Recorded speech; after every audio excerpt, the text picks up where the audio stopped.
Querido diácono, amados irmãos e irmãs, você que nos acompanha aí pelas redes sociais da nossa paróquia, convido que você repita comigo. Hoje, de modo muito especial, nós precisamos fazer esta oração. Sagrado coração de Jesus, Sagrado coração de Jesus, eu te consagro eu te consagro a minha mente, a minha mente, as minhas palavras, as minhas o palavras, meu coração, o meu coração, o meu corpo, o meu corpo, a minha alma, a minha alma, para que a tua vontade para que a tua vontade se realize hoje se realize hoje através de mim. através de mim. Sagrado coração de Jesus, Sagrado coração de Jesus, eu te consagro eu te consagro a minha mente, a minha mente, as minhas palavras, as minhas palavras, o meu coração, o meu coração, o meu corpo, o meu corpo, a minha alma, a minha alma, para que a tua vontade se realize hoje se realize hoje através de mim. através de mim. Sagrado coração de Jesus, Sagrado coração de Jesus, eu te consagro eu te consagro a minha mente, a minha mente, as minhas palavras, as minhas palavras, o meu coração, o meu coração, o meu corpo, o meu corpo, a minha alma, a minha alma, para que a tua vontade para que a tua vontade se realize hoje se realize hoje através de mim. através de mim. Queridos irmãos, quis a providência de Deus que nesta primeira sexta-feira do mês, quando nós nos reunimos para celebrar e lembrar do Sagrado Coração de Jesus, fornalha ardente de amor. Se você é carente de amor, saiba, só o coração sagrado de Jesus pode dar o que você precisa. O amor que o teu marido te oferece, o amor que a tua esposa te oferece, o amor que os teus pais te dão, o amor que os teus filhos te dão, são amores humanos ilimitados. Existe um espaço na alma do homem, no coração do homem, que só Deus pode preencher. E esse espaço é o Sagrado Coração de Jesus que preenche. Viu? Por isso, neste dia que nós celebramos o 6º dia do nosso cerco, nós temos como tema esta verdade: aquilo que te feriu será o testemunho da tua vitória. E quando eu rezava, Deus dizia assim: a história de cada um de nós é história de salvação.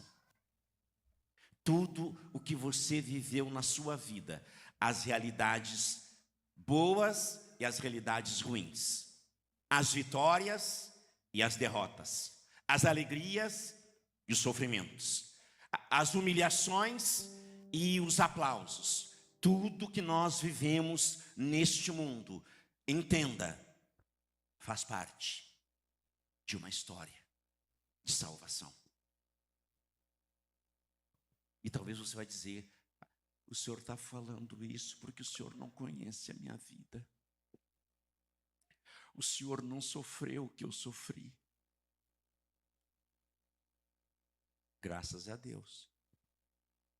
Você queria viver a minha? Você já conhece um pouquinho. Você queria viver a minha? Cada um tem a sua história, cada um vive a sua realidade, e cada um, dentro da sua história, não pode ser vítima. Tem gente que não muda, por quê? Porque é vítima da história. Ai, meu pai me abandonou. Ai, a minha mãe não me amou. Ai, o meu marido bateu em mim. Ai, a minha esposa botou um chifre. Mas se fosse só um, bem,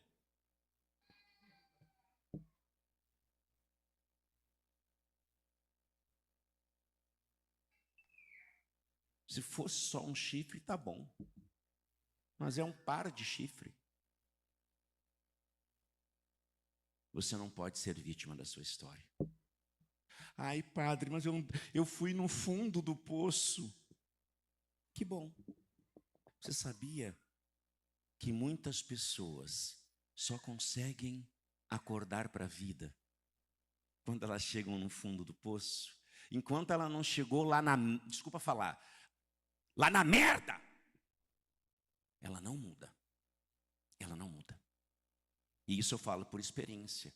Muitos anos, eu nem sonhava em ser padre. Eu trabalhava em comunidade terapêutica de dependentes químicos. Quantos testemunhos daqueles jovens, daqueles homens, pai, avô, tio, filho, testemunhavam: padre, enquanto eu não cheguei no fundo do poço, eu não acordava para saber que eu precisava de ajuda. Eu sempre dizia: eu não preciso eu paro quando eu quero, mas só que nunca para.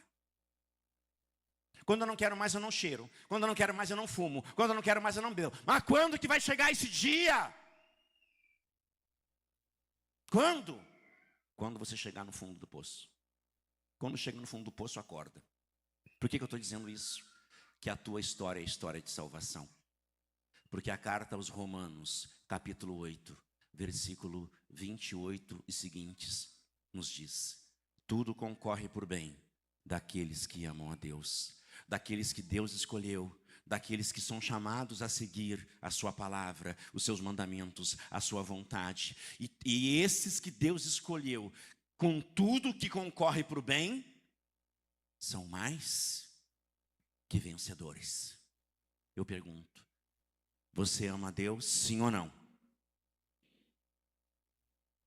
Se você ama a Deus, tudo que você vive na tua vida, até hoje, até este dia, 6 de fevereiro de 2026, concorre para o bem da tua vida, concorre para a tua salvação. Tudo. As coisas boas, as coisas ruins. As positivas, as negativas. As vitórias e as derrotas. Porque a nossa história é história de salvação. Saiba, a palavra salvação, ela vem de um radical do latim chamado salus. Salus no latim significa saúde. Eu pergunto aqui, quem precisa de saúde, levanta a mão. Se você não levantou, é porque você ainda não percebeu que você é doente. Mas vai chegar o tempo que você vai perceber. Porque todos nós precisamos de saúde, seja no corpo, seja na alma, seja no espírito. Por isso tem um ditado que fala: se aquela fulana não é ruim da cabeça, é doente do pé. Porque de médico e louco, todo mundo tem um pouco. Todo mundo tem um pouco. Os doentes. Todos nós precisamos de saúde. Se não é no corpo, é na alma. Se não é na alma, é no espírito. Porque todos nós trazemos uma ferida, irmãos, no profundo da nossa alma. Que ferida é esta? Como chama essa ferida? Pecado. Pecado. Quando Deus nos criou, Ele nos criou perfeitos. Ele nos criou para a felicidade perfeita, eterna com Ele. Quando o homem pecou através de Adão e Eva, através do pecado, veio o sofrimento, a dor e a morte. Antes do pecado original, preste atenção no que o padre vai dizer. Antes do pecado dos nossos primeiros pais, o homem tinha tudo de mão beijada. Tudo. Tudo de mão beijada. Da mesma forma que você exige da tua esposa, viu? Tem marido que exige tudo de mão beijada da esposa. Não é capaz de colocar pasta de dente na escova. E a tonta ainda faz. Tem homem que exige que ela coloque sobre a cama o casaco, a camisa, a camiseta, a calça, a cueca, a meia, tudo em ordem. E ai que não esteja. E a tonta coloca tudo de mão beijada. Só falta pegar o garfinho e dizer, abre a boca bem. Para uma criança, para o Gabriel, que está ali no meio, até vai. O Gabriel querer tudo de mão beijada, até vai. Dependendo, viu, mamãe? Dependendo. Agora, para um barmanjo, uma marmanja, bem gordo, bem forte, faça-me o favor. Faça-me o favor. Todos nós precisamos de cura. Por quê? Porque quando Deus nos criou, nós recebíamos tudo sem sofrimento. A palavra de Deus vai dizer, depois do pecado original, o homem começou a adquirir o seu sustento, o seu alimento, está na palavra, Gênesis 3, com o suor do seu rosto. Por isso que o trabalho para nós é tão penoso, por causa do pecado. Porque antes do pecado, a gente trabalhava com alegria e com felicidade, e não precisava nem pedir, nós nos colocávamos à disposição. No início, gente, vassoura nova, varre com alegria, e varre tudo, e varre debaixo do tapete. Agora não, depois que vai passando o tempo, a gente coloca embaixo do tapete. Hoje é dia de tirar tudo debaixo do tapete. Hoje é dia de levantar essa porcaria desse teu tapete e jogar tudo para cima, para que você seja curado. Porque doente todo mundo é. Saúde todos nós precisamos, do corpo, da alma e do espírito. O que significa para nós salvação? A primeira carta aos Tessalonicenses, capítulo 5, versículo 23, vai dizer: o Deus da paz vos conceda uma santidade perfeita. Se você quer salvação, entenda, o Deus da paz te conceda uma santidade perfeita. E tudo aquilo que sois, espírito, alma e corpo, seja conservado irrepreensível para a vinda do Senhor. Salvação para nós, queridos irmãos e irmãs, nada mais é neste sexto dia do cerco. É santidade. É buscarmos verdadeiramente o desejo de sermos santos. Não adianta nada você vir aqui no cerco e receber a cura do câncer, se você for para o inferno. Não adianta nada você ser curado do vício do álcool, das drogas, da pornografia, da masturbação, e seja qual for o vício que você traz, se você for para o inferno. Salvação para nós é santidade perfeita, é vida de santidade. E Santo Agostinho vai dizer que santo, preste atenção, é um pecador que se converte.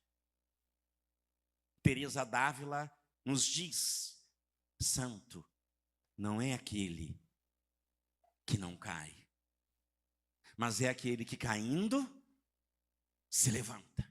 Eu pergunto, quantas vezes você cai e fica caído, prostrado, dizendo, ai, eu não presto mesmo, ai, eu não tenho valor. Isso aí a gente sabe, isso aí você não precisa dizer. Isso aí todo mundo sabe. Você esconde, você faz de conta que é santo, veste uma veste de santidade, mas todo mundo sabe. Nós temos vocação de pavão. Você sabe como é que é o pavão, sim ou não? Você olha o pavão dos pés para cima, é a coisa mais linda. E aí ele abre aquele rabo. Tem gente que gosta também disso. Ele abre aquele rabo cheio de pena, colorida, e fica aquele rabão atrás, assim, para todo mundo ficar vendo o rabo e não ver os pés, tudo feio, porque o pavão é lindo, mas você olha os pés do pavão, livrai-me do mal. Muitos de nós somos assim. Vestimos uma veste de santidade, mas na verdade estamos caídos. E hoje Deus vai dizer, A tua vida, a tua história é de salvação. E aquilo que te feriu é o testemunho da tua vitória. Por quê? A primeira leitura que nós ouvimos, queridos irmãos e irmãs, o livro do Eclesiástico, ele vai trazer para nós um resumo da vida do rei Davi. Davi, ele foi o maior rei que existiu em Israel. Só que Davi foi preparado para ser rei. Como? A palavra vai dizer, ele era pastor de ovelha. A palavra diz assim, olha lá. O rei Davi brincou com leões. Quando os leões iam atacar as ovelhas, o rei Davi matava os leões a punho. Não era com espingarda, com rifle. Não era com míssil teleguiado. Era na unha. Ele foi treinado para matar os leões desde pequeno. A palavra vai dizer, o rei Davi brincou com ursos. Quando os ursos vinham devorar os cordeiros, as ovelhas, o rei Davi, a unha. Não era com arma de longo alcance. Ele não ficava à distância para matar o urso, não. Era próximo. Ele foi formado para isso. Por isso ele conseguiu derrotar Golias. Porque antes de pegar o gigante, Deus preparou ele matando o urso e matando o leão. Eu pergunto, você não tem que matar um leão por dia, sim ou não? Todo dia nós temos que matar um leão. Todo dia. Mas só que muitas vezes nós não matamos, sabe por quê? Porque nós queremos matar com a nossa força. O rei Davi dizia, tu vens a mim com espada e escudo. Eu vou contra ti em nome do Senhor Todo-Poderoso, Criador do céu e da terra. Você consegue entender a diferença? Esse homem que era grande, esse homem que foi preparado para ser vitorioso, ele era elogiado pela tribo, pelo povo. Só que este mesmo homem, que era cheio de vitórias, ele cometeu um pecado. Ele cometeu o adultério, quando deitou com Bersabeia, esposa de um soldado, enquanto o soldado estava na guerra. Depois mandou matar o soldado. Ele caiu. E a palavra vai dizer que mesmo Davi pecando, o que aconteceu? O Senhor lhe perdoou os seus pecados e exaltou para sempre o seu poder. Concedeu-lhe a aliança real e um trono glorioso em Israel.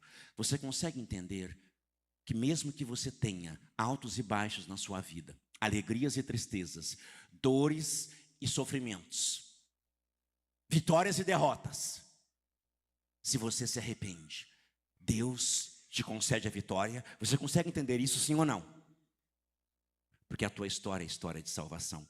Tudo que você vive concorre para o teu bem, para a tua salvação. Se você toma consciência e tem a tua história na mão. Sabe qual é o problema?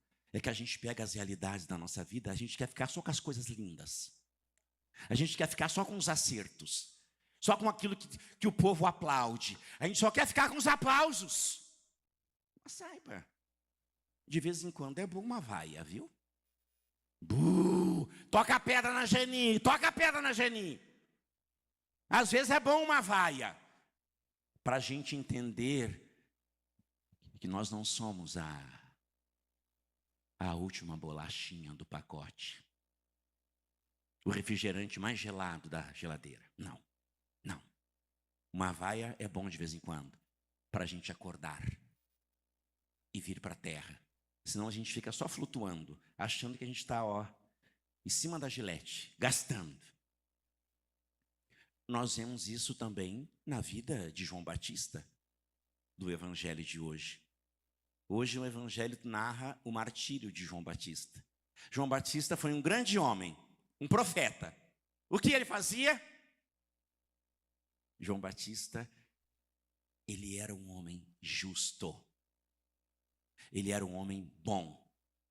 João Batista vai dizer à igreja, ele, quando nasceu, ele nasceu com a mancha do pecado original. Mas, pela missão que ele tinha, durante a sua vida, ele não pecou. E mesmo não pecando, qual foi o destino de João Batista? Ele foi degolado. Por quê? Porque com a sua vida, ele era sinal de contradição para as pessoas. A vida de João Batista, também a exemplo de Davi, foi preparada para ser vitoriosa. Só que a de Davi teve pecado no meio do caminho, e ele se tornou vitorioso. João Batista não teve pecado no meio do caminho, mas ele experimentou a morte. Ele recebeu a coroa da vitória, derramando seu sangue. Por quê? Porque ele, com a sua vida, ele mostrava a verdade. Quando uma pessoa mostra a verdade, é consequência. Ela denuncia a mentira, o erro. Você não precisa denunciar erro de ninguém, viu? É só você mostrar a verdade. Quando você mostra a verdade, o erro, ele aparece ao natural. Qual era a verdade que João Batista mostrava? Ele dizia ao rei Herodes que não era permitido para ele viver com a mulher do seu irmão. O rei Herodes cometia um pecado. Qual o pecado? Adultério. Veja, para você perceber que nós seres humanos somos capazes de fazer qualquer coisa. O rei Herodes, ele cometeu o pecado do adultério com a cunhada, a mulher do irmão dele. E talvez você vai dizer: nossa, cruz credo, padre, mas que homem safado!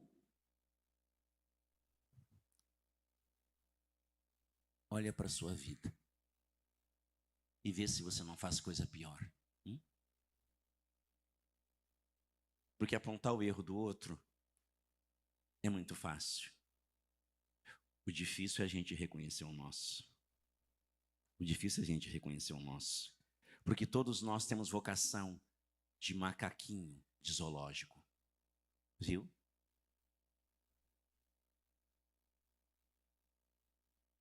Vocação de macaquinho de zoológico? Não entendi, padre. Se você for num zoológico, você vai ver a jaula dos macacos. Os saguizinhos lá, tudo junto. E brinca e pula. Pega a banana, come com casca.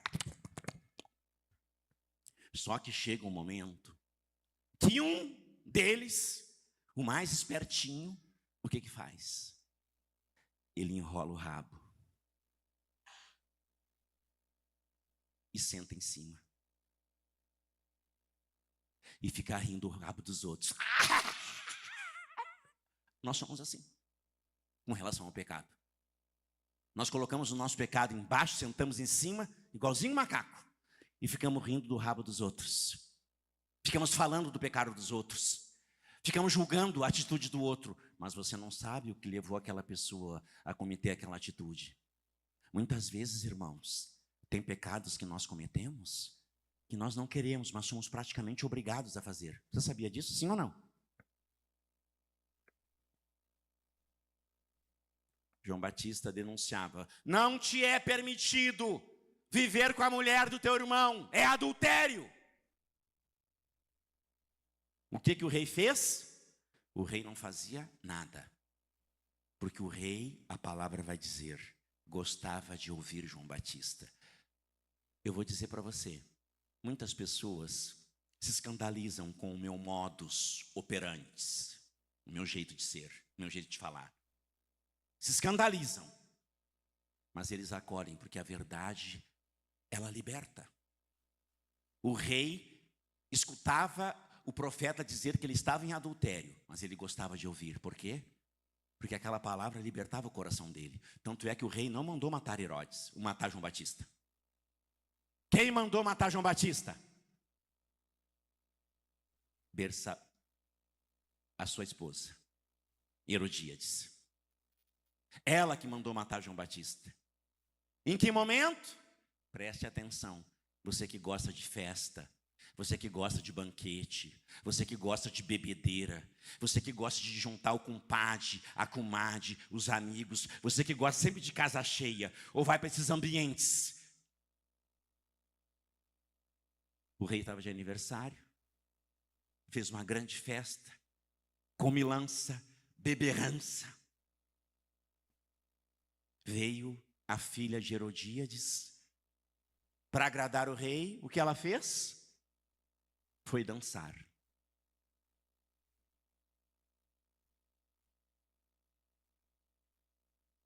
Você sabe qual foi a dança que ela dançou?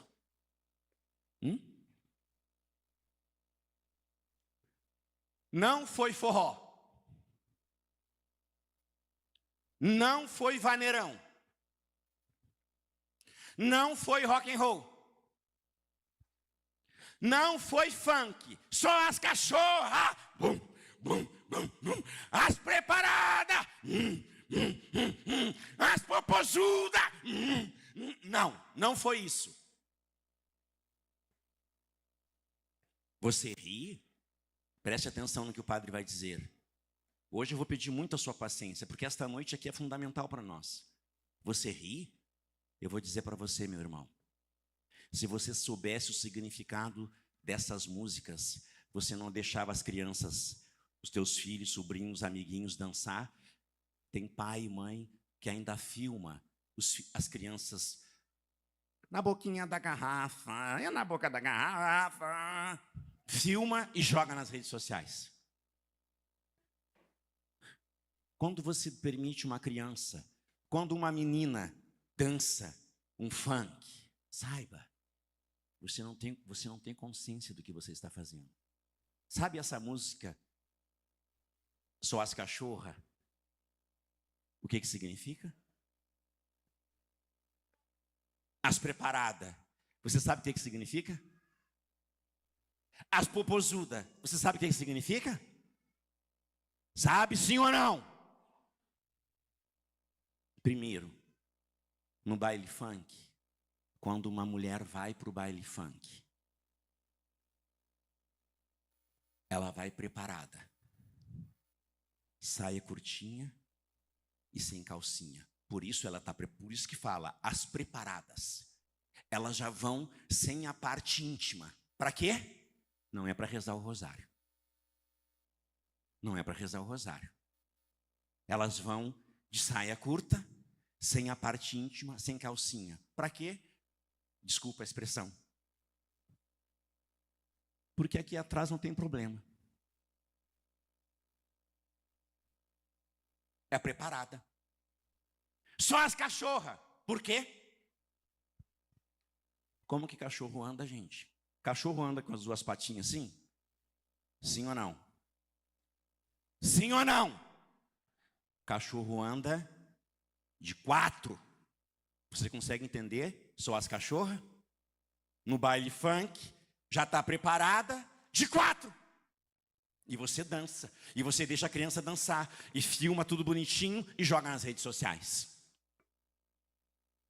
As popozudas. Imagina. Apesar que a popozuda nem... Até com calcinha. A calcinha não aparece, né? Aquele baita busanfã.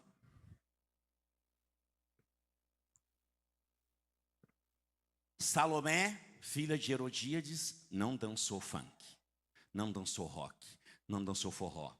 Não dançou lambada. Dançando lambada. Dançando lambada. Não. Sabe o que ela dançou? Naquela época, a dança do ventre. A dança do ventre é por excelência uma dança sensual, que levanta até defunto morto. Ai, é padre. A pipa do vovô não sobe mais, tia quieta. Ai, para quieto, não dá conta de nada, fica enchendo a paciência. A dança do ventre. Quando ela dançou a dança do ventre, parece a cobra, a serpente. A dança do ventre é a dança da serpente. Que encanta. Que encanta. Todo mundo ficou alucinado. De modo especial, o rei. Veja, o rei estava com a mãe e ficou de olho na filha. Pode ver hoje, nos nossos dias, quantos abusos acontecem nas nossas famílias, quando os parentes não respeitam. as crianças, os adolescentes, com toques impuros, com atos pedófilos, viu? Isso não é de hoje. O rei estava com a mãe e se encantou com a dança do ventre da filha.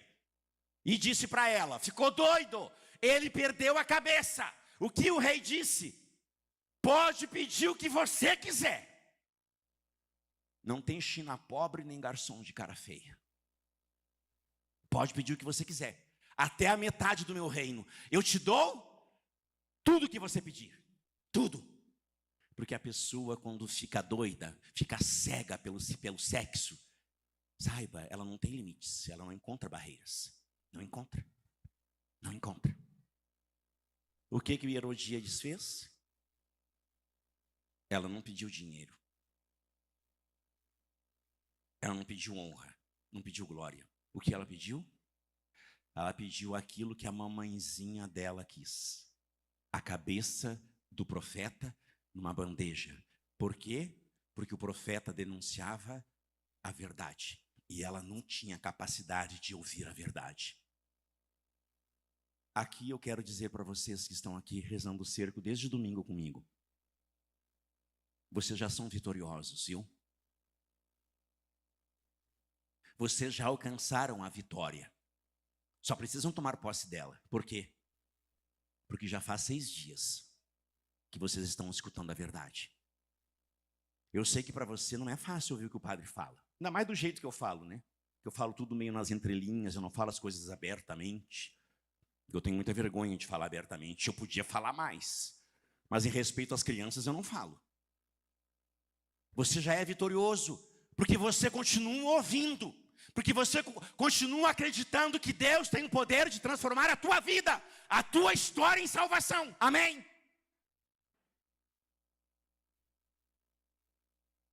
João Batista morreu, decapitado por causa da verdade. Aquilo que feriu o seu coração, a sua vida, se tornou testemunho de vitória. Porque tudo concorre para o bem daqueles que amam a Deus.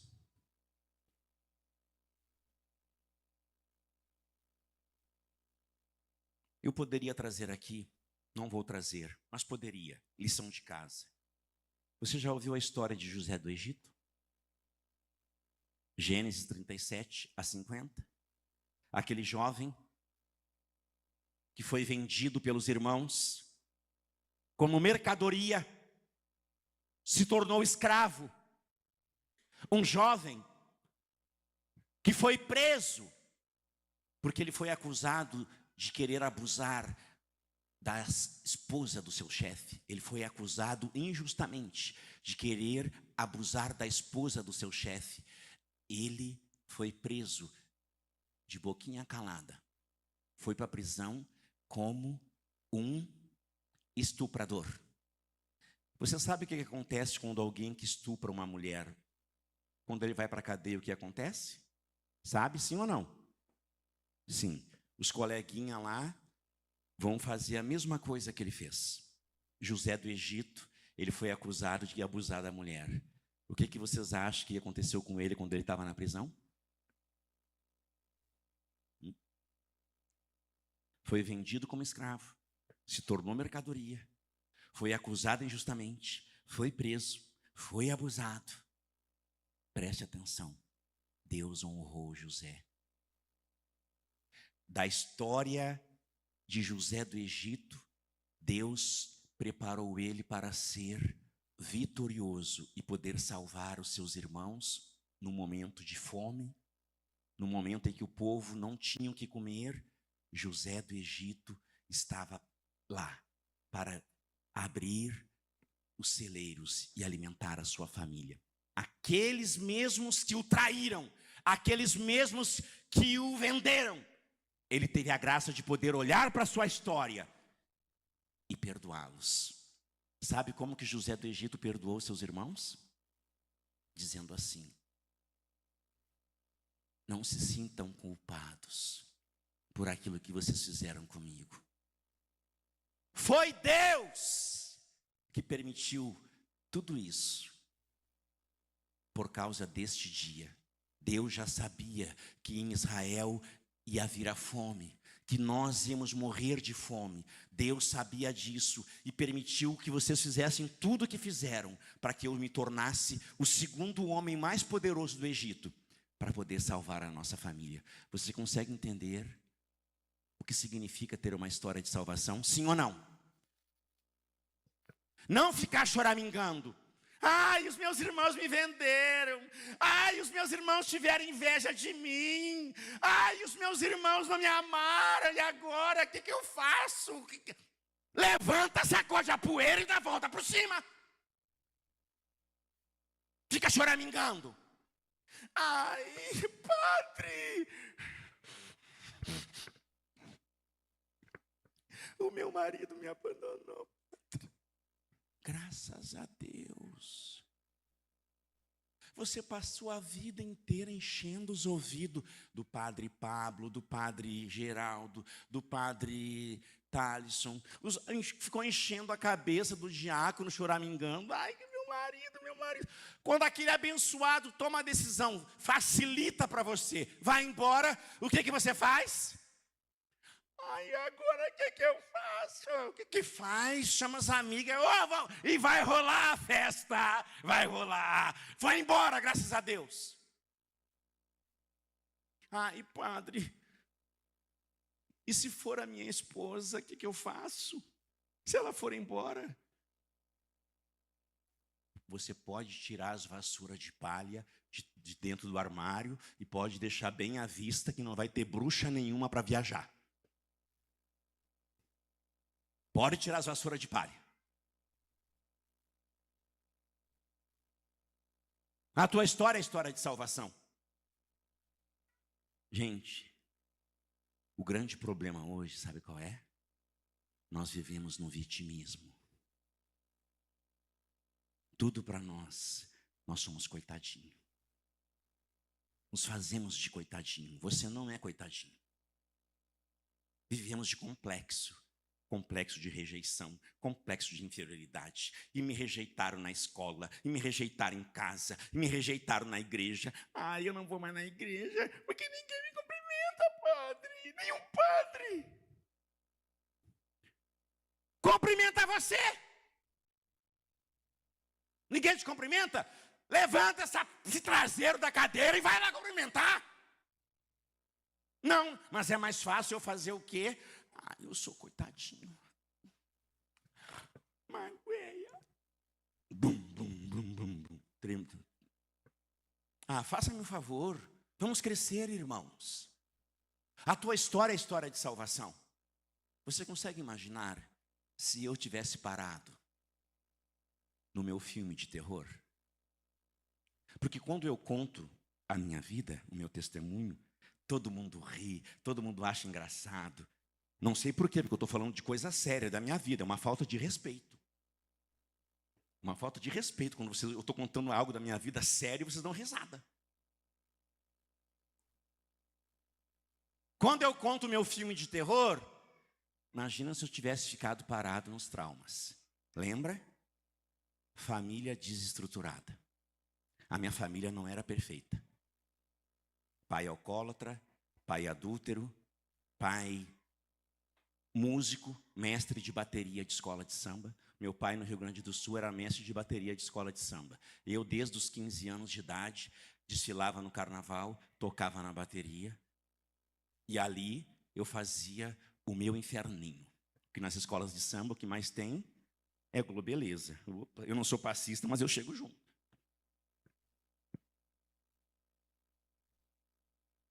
Lembra? A família do padre, que a avó era mãe de santo, e ele foi criado para ser pai de santo. Imagina se eu ficasse parado na minha história, no meu filme de terror. Lembra? Eu e meus pais que construímos um motel, o estabelecimento comercial da minha família. Uma casa de pecado.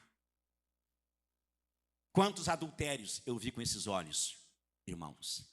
Quantos atos de pedofilia há mais de 40 anos atrás eu vi com esses olhos, meus irmãos? Quantas pessoas entrando para usar droga, se drogar, eu vi com esses olhos, irmãos. Sabe o que eu pensava? Tudo normal. Porque eu olhava só o trabalho. Preste atenção.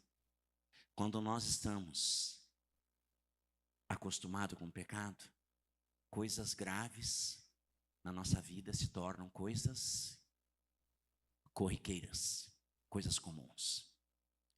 Você não pode se acostumar com o pecado.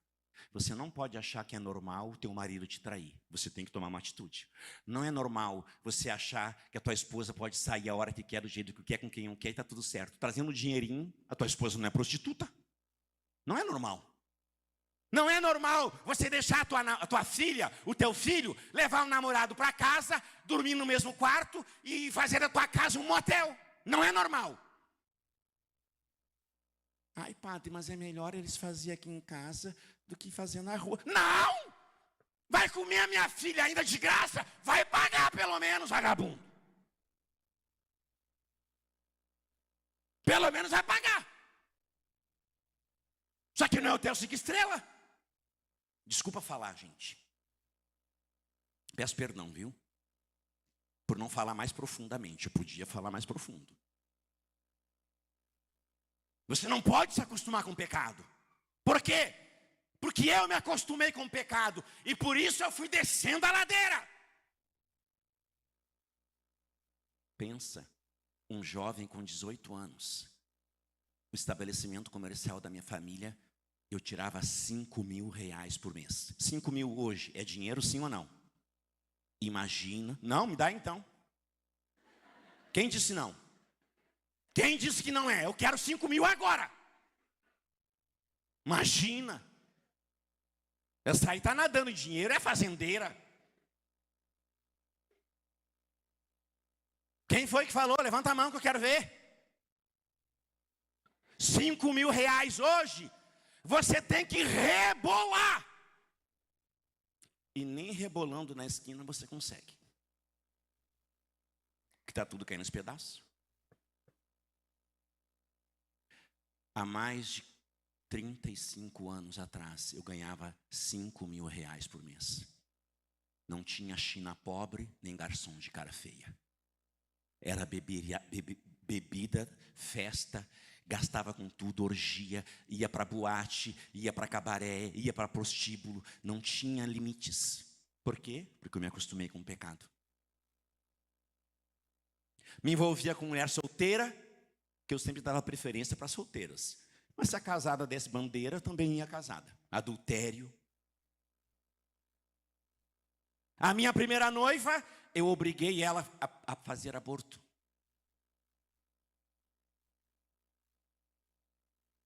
Por que eu estou dizendo tudo isso? Para você entender que dentro da nossa história, Deus tem um projeto. Deus tem um projeto. Você não pode ser vítima da sua história. Eu lembro, depois de tudo isso, de uma vida totalmente desregrada, Deus permitiu algo bom. Eu trabalhava durante a noite no estabelecimento comercial da minha família. Eu tinha um Escort conversível, XR3 naquela época. Eu andava e o povo babava. Todo mundo achava que eu era jogador de futebol, porque naquela época eu era bonito. Fazia academia, eu era bombadinho. Hoje eu estou acabado. Graças a Deus. Porque senão as mulheres ficam dando em cima de mim. Porque as mulheres mais gostam de ficar dando em cima de padre. Safada! Safada! O padre é o homem de Deus. Viu? Tem padre safado também. Mas mais safado é você. Se os padres caem, é porque vocês seduzem. Bota essa periquita na gaiola.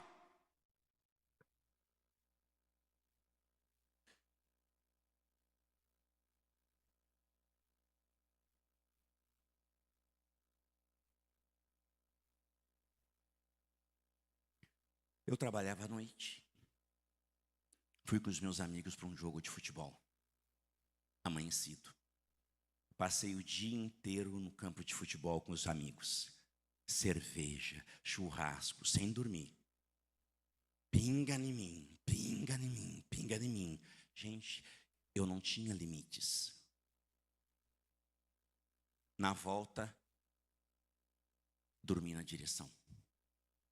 Caí num penhasco de 10 metros. A capota do carro se abriu. Eu voei para fora do carro. Caí no meio das pedras, o carro veio e parou em cima da minha cabeça. Eu tenho uma cicatriz aqui, recebi 17 pontos. Todo mundo que olhava o carro dizia: o dono do carro morreu. Ninguém parou para me socorrer. As pessoas passavam em cima na rua, chão batido, olhavam, paravam, como hoje também fazem os curiosos, mas ninguém ajudou. Sabe quem que me socorreu?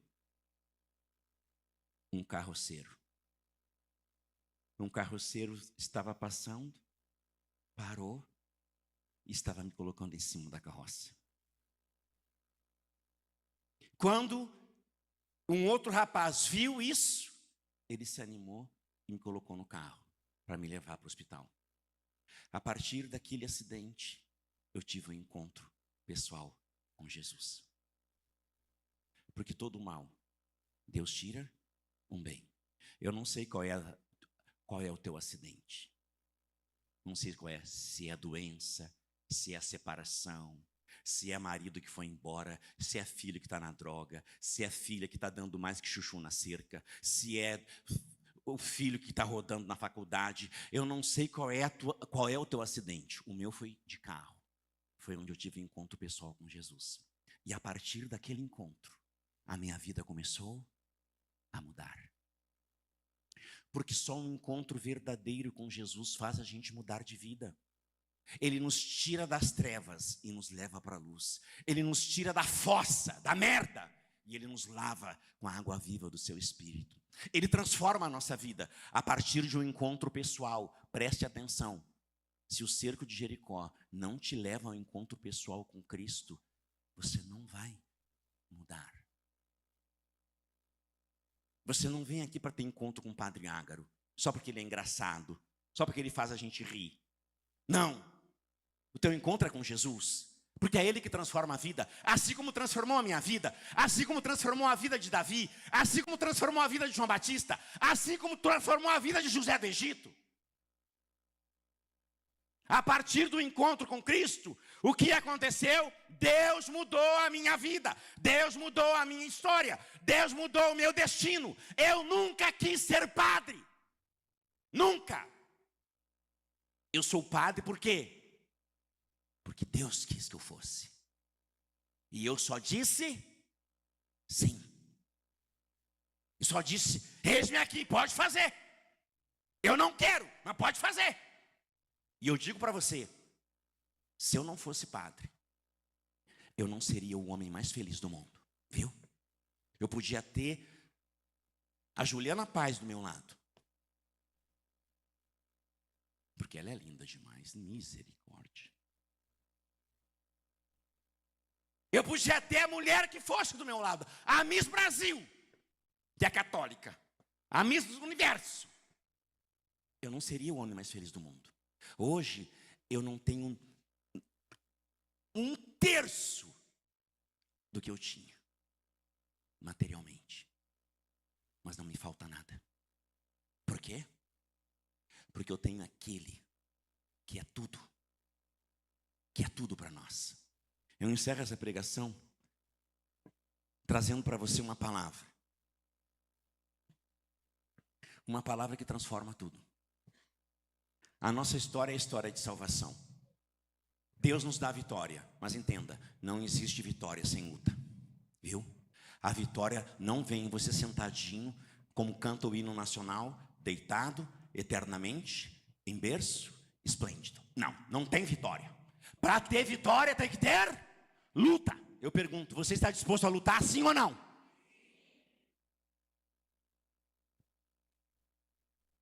Olha o que a palavra de Deus vai dizer. Gênesis capítulo 32, versículo 24.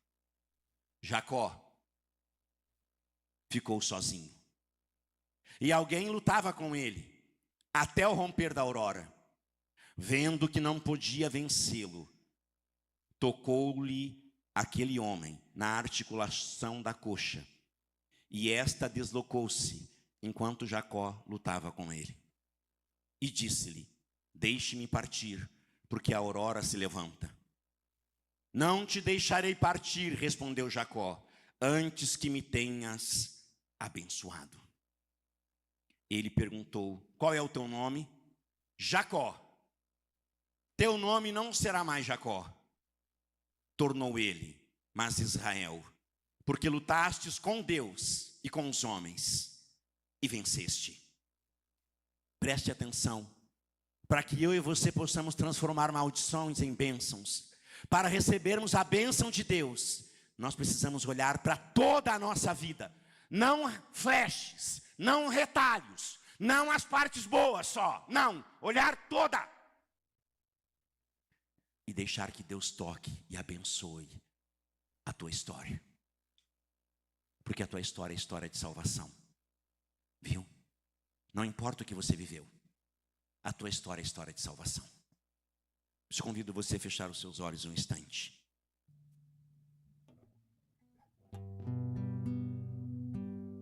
E vamos pedir a Deus esta graça. Que olhando para a nossa vida, olhando para a nossa história, olhando para tudo aquilo que nós somos chamados a receber nesta noite, Deus tem muitas graças e bênçãos para derramar em nós. Mas é condição. Você precisa sair da posição de vítima e ocupar o teu lugar no campo de batalha. Você não é vítima. Você não pode ser vítima da sua história. Mas Deus te faz um vencedor. Nas alegrias, nas tristezas, nas vitórias, nas derrotas, nas humilhações e nas exaltações, na vida e na morte. Deus te faz um vencedor. Ele te dá um novo nome. Ele muda o teu destino. Mas você precisa querer e ter a coragem de olhar para a tua vida, para a tua história como história de salvação. Vamos cantar.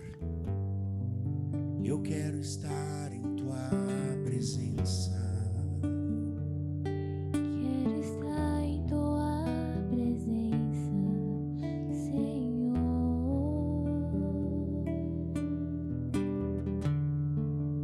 Quero estar em tua presença.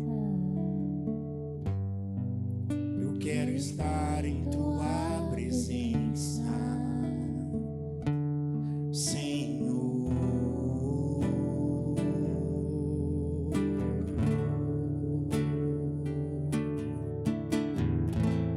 Se tocado eu for por tua misericórdia, novo eu serei. Se tocado eu for por tua misericórdia, novo eu serei.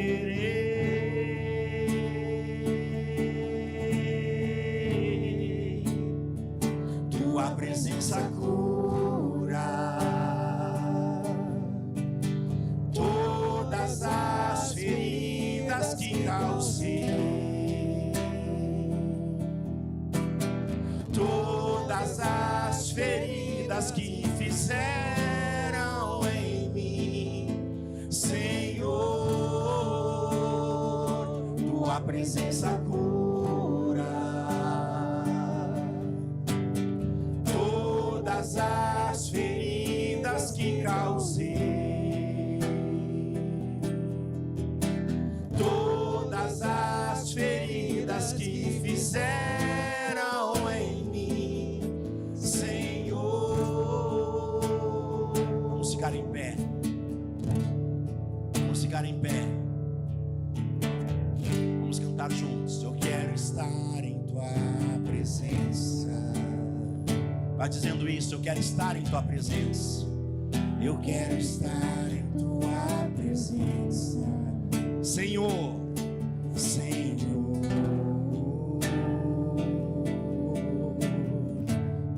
vez, eu quero estar em tua presença. Diga: eu quero estar em tua presença. Eu quero estar em tua presença. Declare: eu quero estar em tua presença. Senhor, Senhor, se tocado eu for, diga isso.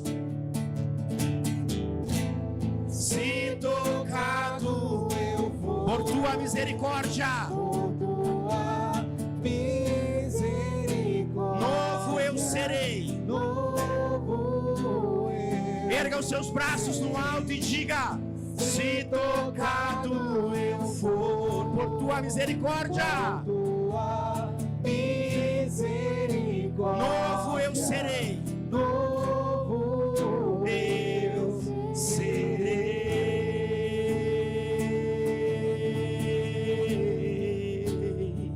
Tua presença cura todas as feridas que causei. todas as feridas que causei, Todas as feridas que fizeram em mim. todas as feridas que fizeram em mim, Senhor, Senhor, tua presença cura. tua presença cura Todas as feridas que causei.